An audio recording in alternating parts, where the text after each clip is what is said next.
Joker, sûrement le film le plus attendu de cette année, ou bien même de la décennie chez nos amis de chez DC. Car oui, comme tout le monde le sait, les Oscars ça court pas les rues chez eux. C'est Todd Phillips, réalisateur de la saga Very Bad Trip ou encore du film adapté de la série télévisée Starsky et Hutch, qui débarque aujourd'hui avec la volonté de nous montrer sa vision sur un personnage emblématique de l'univers DC après James Wan et son superbe Aquaman. Parlons un petit peu de l'histoire.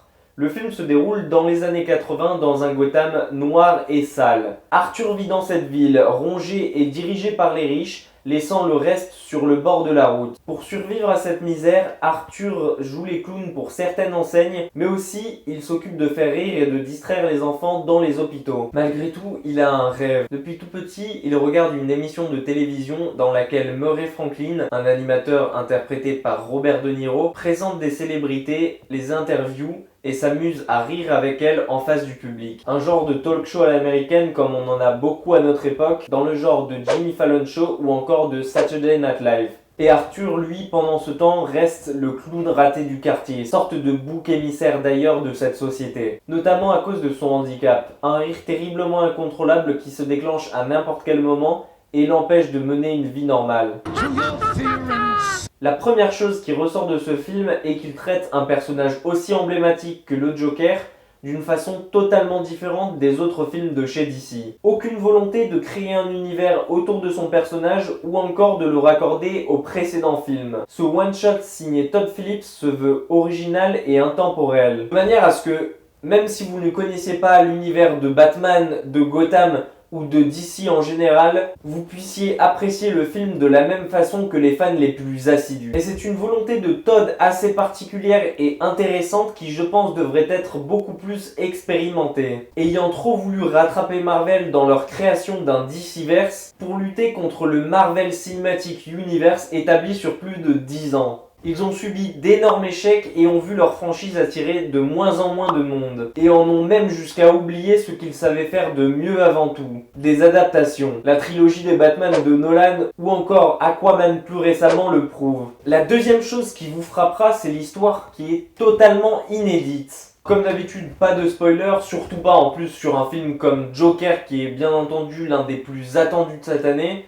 Mais je vais vous parler en général de celle-ci. Cette volonté de ne pas suivre les comics et de montrer au monde entier sa propre interprétation du Joker, de celui qu'il était et de comment il est devenu celui que nous connaissons tous maintenant et pourquoi, est un choix courageux de la part de Todd Phillips. Mais il faut reconnaître que ça paye. On prend ainsi bien plus de plaisir à se délecter de son scénario que si l'on nous avait pondu un autre film avec pour ambition d'établir un futur méchant pour les films à venir. Alors rassurez-vous, si le Joker de Todd Phillips se distingue et s'éloigne de ce que l'on a eu l'habitude de nous servir, il reprend tout de même les bases essentielles de son personnage et les fans n'en sortiront pas déçus car ils reconnaîtront ça et là les références à l'univers du Chevalier Noir.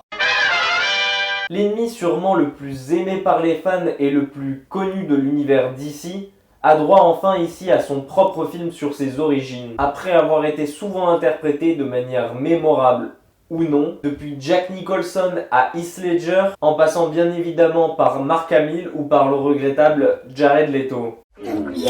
Mais avec Joaquin Phoenix pour succéder au Joker de Leto, il y avait peu de chances pour se tromper. Alors qu'en est-il de sa prestation globale? Joaquin qu'on avait d'ailleurs pu voir dans des films comme Gladiator, Her ou encore A Beautiful Day. On se demandait, et moi aussi je me demandais, ce qu'il allait donner en Joker. Moi qui voyais plutôt un William Dafoe parfait pour ce rôle. Il joue donc un Joker encore assez jeune à ses débuts et incarne particulièrement bien la folie du personnage. Que ce soit dans des moments meurtriers et sa façon d'être par rapport aux situations, ou bien lorsque son rire se fait simplement entendre.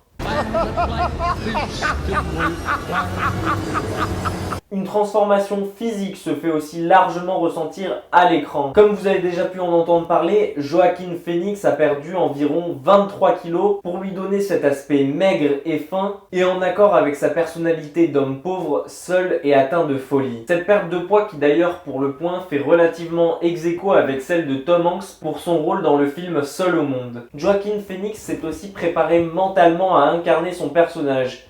Il a passé son temps à regarder des vidéos de personnes souffrant de rires pathologiques, qui est un désordre affectant le cerveau et donc provoquant des rires incontrôlables chez ces personnes, afin de pouvoir s'en inspirer et de réussir lui-même à avoir ce rire parfait. On se rappellera alors dans un parallèle notre regretté Heath Ledger, qui lui s'était préparé mentalement aussi, en s'enfermant carrément dans sa chambre d'hôtel pendant 1 mois, afin de trouver le timbre de voix et le rire de son Joker. Avec Todd Phillips, on a le droit ici à une version totalement différente du Joker que l'on a toujours pu connaître. Version qui s'éloigne des comics et qui revient à l'essentiel d'un clown. Plus épuré, ne portant pas de vêtements fringants et ressemblant ainsi à un clown que l'on pourrait rencontrer n'importe où. Ce Joker est donc plus impersonnel et on peut facilement s'identifier à la place de cet homme rejeté par la société qui ne voulait au départ que faire rire les personnes qui l'entourent et apporter un peu de joie dans ce monde sombre. On peut donc ici y voir de nombreuses interprétations,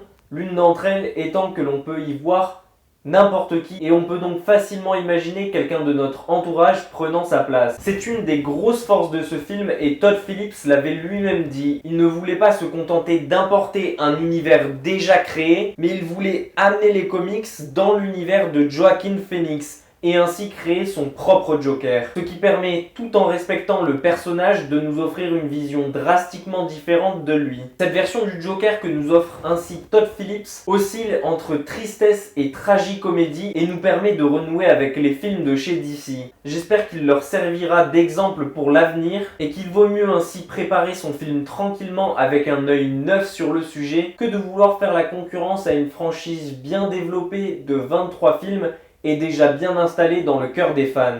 Le film est d'autant plus rafraîchissant grâce à sa bande-son qui crée un univers tout à fait à l'image de son héros. Joaquin Phoenix dans son rôle est magistral et c'est si ce n'est la meilleure prestation que l'acteur nous a offert à ce jour, même si je l'adore particulièrement dans Her. Ce qui fait honneur et rend un bel hommage à son ami Heath Ledger et j'espère que pour cela il obtiendra une récompense. Et voilà, maintenant c'est à vous de me dire en commentaire quel est le meilleur Joker, Heath Ledger, Joaquin Phoenix, si vous l'avez vu, ou même encore Jack Nicholson. Dites-moi lequel d'entre eux et pourquoi. Sur ce, je vous dis à très bientôt pour une prochaine vidéo. Bon film à tous, bonne séance et bonne journée. Ciao!